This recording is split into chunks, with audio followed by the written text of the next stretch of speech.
नांदेड़ ज़िले में कोरोना के पॉजिटिव मरीजों की तादाद में कभी कम कभी ज़्यादा का सिलसिला आज भी जारी रहा।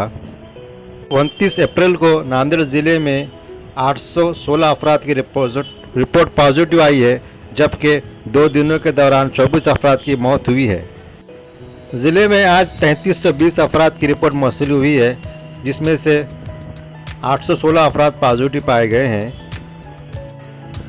जिसमें नांदेड़ शहरी हुदूद में 320 और नांदेड़ के देही इलाकों में 453 अफराद की रिपोर्ट पॉजिटिव रही, जबकि 43 अफराद बैरूनी शहरों से ताल्लुक़ रखते हैं। नांदेड़ ज़िले में सेहतयाब मरीजों की तादाद में दिन ब दिन इजाफा होता जा रहा है और आज भी 1293 अफराद सेहतयाब हो चुके हैं। ज़िले में फ़िलहाल 177 अफराद की हालत तशवीशनाक बनी हुई है।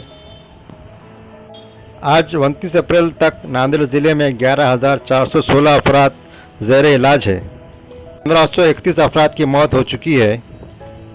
टेस्ट में 629 अफराद पॉजिटिव पाए गए, जबकि एंटीजन टेस्ट में 187 अफराद की रिपोर्ट पॉजिटिव आई है। ज़िले में गुज़िश्ता एक साल के दौरान 79,517 अफराद कोरोना पॉजिटिव पाए गए थे,